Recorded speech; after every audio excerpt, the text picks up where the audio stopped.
Welcome to the Psychic Lab. I am Riz Mirza, psychic medium, trance channel, shaman, and author, and I am here to bring you and to walk with you into the unknown realm, the realms that you're exploring of your consciousness, of understanding what I call psychic phenomenon. Psychic phenomenon people refer to as intuition, being able to tap into people, situations, even places.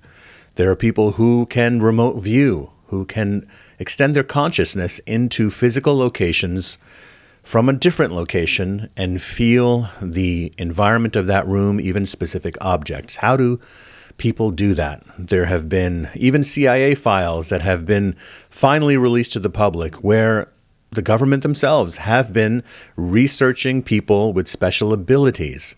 Now, are these superpowers? Well, certainly they're super and they seem to be powerful, but really it's a part of human consciousness. It is an aspect of what it is that we are. We're just known to have five senses, the physical senses that you know about, and then thanks to movies like The Sixth Sense, or those of you who study meditation and the metaphysical approach to life, you know about the third eye. Now, when we're talking about the sixth sense, who's to say there's not a seventh, eighth, ninth, or 100th sense that we have yet to discover? But the sixth sense specifically is about your intuition, the third eye being this chakra. In India, the chakras are a system that help you to understand your reality, your interface with life, your emotions, how to balance the body as it is navigating in the physical world. And that's a very important thing to really mention and focus on. The chakras and the references to those points along your body, from your spine to your crown, are there when you're in the physical body. But when you leave the body, do you even have chakras? So the chakras are here for you to be able to focus on a particular aspect of yourself. So heart chakra, obviously, your feelings, your emotions, what's happening in the areas of love, self-love, love for others, and the freedom and safety to experience love. Root chakra, how you're rooted to the ground, how you feel safe in your existence. Then we go on from there. But this isn't really a discussion today, this being the first episode of Psychic Lab. Today's going to be an overview to talk about what we're going to talk about, and then talk about it some more. This discussion has been going on God knows how long, but it's an important thing for us to consistently talk about, because each day we are the experiencer of this thing called life, this mysterious, unending, I believe it's unending, story. Now, whether you believe in psychic phenomenon, or whether you're here just to go, here's another psychic video that I'm going to try to debunk what the person is saying, or you're on the fence, I think that maybe we all can agree that reality is incredibly mysterious, that life itself, no one can know the totality of this experience. And so as teachers, as people who are taking discussion seriously, we can speak from our own experience. We have to speak from our own experience because it is the most potent way to deliver a message. Hey, I saw this thing. I experienced this. Here's what I've repeatedly experienced, and I'm going to share it with you. Now, though this series is not about convincing anyone about the realities of psychic phenomenon, I believe we live in a psychic reality. This series is going to be about the laboratory. Let's go in and break down, take apart the definitions of what we consider to be psychic, what we consider to be even supernatural or paranormal. The metaphysical topic, that's the main topic, and we have these specific points within them being the psychic, the paranormal, the supernatural. Metaphysics, that which is beyond the physical, really beyond the physical perceptions currently. That's what metaphysical means. It's beyond what we can physically perceive. But it doesn't mean it's not there. There's the proverbial, or I want to say the example, of the dog whistle. You blow the dog whistle and humans can't hear it, but the dog does. And now just because you can't hear it, because it exists and is vibrating at a frequency that your ears cannot receive or perceive, doesn't mean that it's not there. The dog has those capabilities. And that's just a simple example of what it is that I want to share with you and explore with you, is that there are people who have fine-tuned these abilities, who have been able to hone in on them. They're born with them, I believe. I believe that we are all born with a particular sixth sense, and particular meaning that it is developed to a certain degree. Just like some of us are born to sing better than others. It's just clear. You hear voices of young children that are more in tune than others. Doesn't mean that you can't develop your voice. You can become a better singer. You can become more psychic. Doesn't mean you're going to be a professional psychic medium. So here in the lab, this is going to be really just a safe space for us to discuss. I'm going to take questions in the comments and address them week to week. So the metaphysical is that which you cannot perceive with your current capabilities physically. Now, some of you have experienced sixth senses when you have done shamanic medicine journeying. Let's look at the recent mass phenomenon of people discovering psychedelic therapy. Now, in the psychedelic therapy world, whether they're doing ayahuasca or psilocybin or what have you, they're having out-of-body experiences that people are referring to as hallucinations. Now, as a practicing shaman for 20 years and a medium since I was the age of 7, I will tell you that I believe that these are not hallucinations. Rather, you are seeing beyond the veil of what is considered to be reality. What if you could suddenly hear the dog whistle? Imagine that. Imagine the look on the dog's face. If you could also hear that dog whistle, that you could finally tune your ear. Well, that inner ear, that inner vision is what you can develop. And here in the Psychic Lab, I'm going to help you with that as much as I can. I'll be speaking about it in very direct ways and also what's underneath developing your intuition, meaning the state of being, the state of peace that one needs and able to enable you, to be able to feel, meaning using your sensitivity as your strength. It doesn't matter what field you're in, whether you're a medical doctor and you're a scientist, or you are a construction worker, or you're a computer tech, or you're a baker. Your sensitivity is your strength. You have to be able to see what's needed. You have to be able to feel what's wrong. You have to be able to feel what's right. And you also have to be able to see what could be. Right? So that sensitivity is important for artists as well, for all visionaries. So the Psychic Lab is also the lab of understanding how to use your superpower, which is your sensitivity. The most highly revered technological inventions are the ones that are more sensitive. The telescope must be more sensitive to see the furthest galaxies. The instrumentation that is used to perform brain surgery must be highly sensitive. This laptop or phone that you're watching this program on has to be upgraded every year. And what will upgrade it? A more sensitive camera, a more sensitive microphone, and a faster speed, right? Being able to process that. So all of this is part of this strange, for some people, vague phenomenon called your sixth sense. All of us, I believe that all of us have had some intuitive experience at least once in our life. Whether it was we were thinking about someone randomly and the next thing you know, we turn the corner and see them, or we see perhaps someone related to them, or perhaps we see their name written on a sign somewhere. And like I say, sometimes signs are actual signs, and they appear when you least expect it. And that least expectation state of being is kind of where your intuition is strongest, because you are not projecting, you're not in resistance either.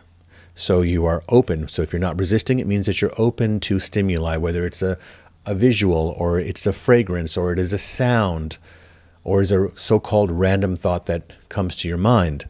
That means you're not resisting your state of being, and you're open.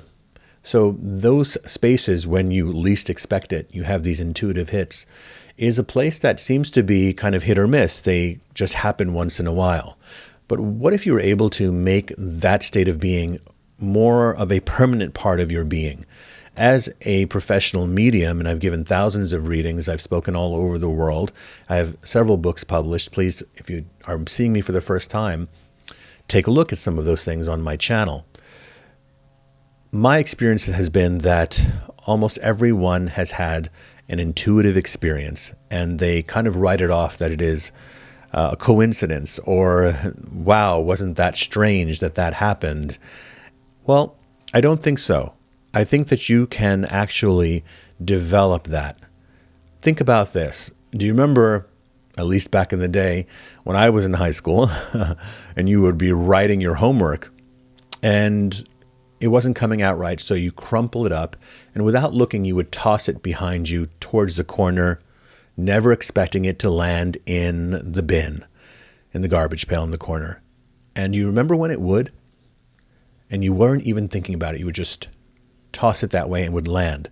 Then you would kind of pat yourself on the back, have a giggle, and then say, well, let me try it again. You crumple another piece of paper, but you miss every time. You can never do it again. So that state of being, I'm interested in how you can attain that. As a medium, that's the state I'm in. When I'm giving a reading, when I'm getting a message, I end up being like that most of the day. And it is something that takes time. It is something that also requires a great deal of work on your mental state. You can't be really taking life so hard that you're, suffering from anxiety or depression or whatever valid reason you have for feeling bad. A lot of the work that goes into developing yourself psychically is being able to clear what blocks you. And just like Yoda said in Star Wars, he said, fear, anger, jealousy, greed, these are not qualities of a Jedi. And those are very true. Even in movies like Harry Potter, he would tune into the good feelings. He would remember friendship and love. And that's how he was able to finally defeat Voldemort, who represented the worst side of ourselves. And that's what those films are about, whether it's Harry Potter or Lord of the Rings and so on. It was about coming into your own light. So you are a psychic being. Everything that you are experiencing, you don't know if it's a dream or it's real. Think about this for a moment. Tonight, when you dream, you will absolutely be immersed in all of the stimulation that happens in a dream. It will feel very real. While you're in it, you can feel pain, you can feel pleasure, you can feel exhausted, all the physical sensations. You can have recall of your life and your memories. You are being you in that dream. Other people are showing up whom you recognize, and then there are others whom you don't recognize. Many times you wake up from a dream in the middle of the night, very glad that it's over. Perhaps it was really scary to you, and there was a lot of danger in it. And you wake up and you say, oh, wow. I'm glad that was a dream. I can't believe it was a dream. It was so real. Maybe you'll say to the person next to you, I can't believe it was so real. Now I'm back here in this bed. And that seems to happen all the time. That hasn't happened to us just one time in life. It's happened to us countless times. Now, we're intelligent people. You would think after an entire lifetime, no matter how old you are at this moment, all the times that has happened in your life where you've woken up and said, I can't believe it's a dream, you would think that you would know it's a dream next time, but that's not the way it works. It'll happen to you again and again, and it's probably going to happen to you for the rest of your life. Once in a while, you'll have a dream where you will realize it's a dream in the middle, but 9 times out of 10, you don't. Now, why we dream, there's going to be episodes about that here in Psychic Lab, meaning what do these dreams mean? What is the symbology? I will go into that with you, and how to understand and how to integrate the messages from your dreams into this life, into this focus. Now, why do I say this focus instead of real life? It's because you don't really know if this is real life. Again, let's go back to the top of this episode where I said, none of us really know. It's a mysterious reality. Other people will tell you that you die and nothing happens, and they'll swear by it. They don't really have proof of that, because it could be that, again, they can't perceive what happens. And others, mediums, will tell you, no, you go on. Shamans will tell you, you go on. Other religions and philosophies and belief systems will have their version or combination of these realities as well. So who do you believe? What's to believe? Well, I think that what resonates with you is something to consider. What seems to appeal to your sensibilities, your logic, your own spiritual logic. Now, in the dream time, and the difference between dreaming and here. Here, you will say, well, this is reality because this is still my house. I still look like myself. My friends are still my friends, and the world is the same. But in the dream, it always changes. So this has to be real. But remember something, this feels very real to you as well. This right now, watching this video here, feels as real as what you experience in your dreams. And what you experience in your dreams feels as real as this here and now. The only difference seems to be that the dream is less consistent. The dream changes. This experience you're calling your real life is where you are focused. You are pure consciousness. You are the gaze. You are the experiencer. And so wherever you are focusing, that is your reality. The reality that you are working with most consciously. You are working in other realities, in other aspects of your consciousness. Now, some people will call it the subconscious or the higher conscious. I use those words once in a while, but I don't see it as here's your consciousness, then there's your sub, and then there's your higher. Those are levels that I don't think we need to use that verbiage anymore. Let's call this consciousness expansion and multi-dimensional reality. Living in various dimensions at once. Now, your body was living here on the bed when you were dreaming. Probably if there was a sound in the room or the smoke alarm went off, your body would wake up. Or if someone touched you, you might wake up. And yet, your consciousness, what you call your consciousness. Now, let's go slow here. Why do I say what you call your consciousness? It is because you are consciousness. That's why I use the word focus, where you are focused. Your consciousness at every moment. So when you are in the dream time, you as consciousness are focused somewhere else. There are times where you're sitting in class, everything is happening, the teacher is speaking, the professor is speaking, and yet you don't retain any of the knowledge. You're somewhere else. Your focus is somewhere else. So what is focus? Now you'll say, well, it is my thoughts. Okay, and your thoughts of things that have not happened yet, you putting things together, you remembering the past, changing it, all of this will be your perception of events, how you think things happened. Now, without going down too much into the functioning of the brain, I just simply want to stick to this. You don't know whether this is a dream or not. You don't know. It seems very, very real. But so does the dream when you sleep. And the only difference for you is that this seems to be more consistent. This is still the device that you watch YouTube on. You're still in the same skin. That's probably not, in my opinion, that I'm sharing with you, a strong enough reason to think this is reality. Because what if that dream lasted longer? What if you dreamt for 8 hours a night, meaning one dream from 10 p.m. to 6 a.m.? Imagine dreaming for that extended period of time. That's as long as you're awake during the daytime. And what if when you slept, you had continuous relationships with the same characters of people? Just try this on for size. So you go to sleep tonight, you meet 3 people. You're dreaming from 10 p.m. to 6 a.m. That's 8 hours. And then tomorrow, the same thing happens. And every night at 10 p.m., these 3 people show up in your dream. They say, hey, good to see you again, so let's pick up again. At what point, meaning after how many weeks or months or years, would you start to say, I think I'm living another life? Because every day, these people in my dreams are speaking to me, and they make sense. And they're starting to say things that really are applying to my life now.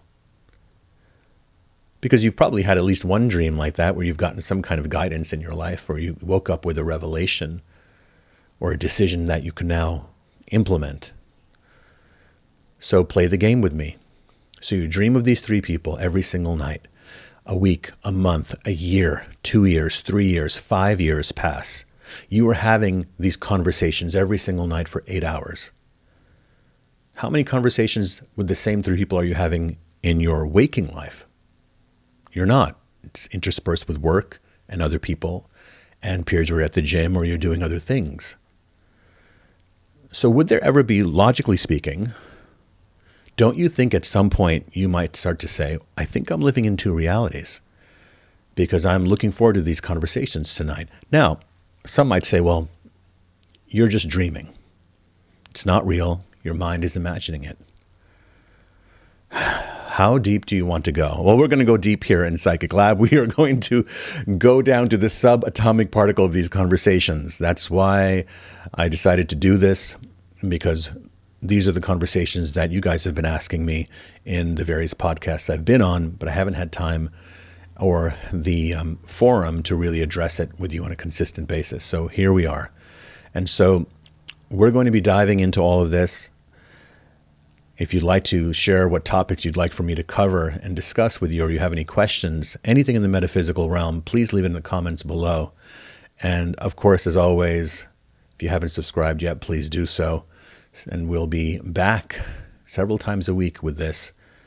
Be well, and I hope that I activated some more curiosity within you. Peace.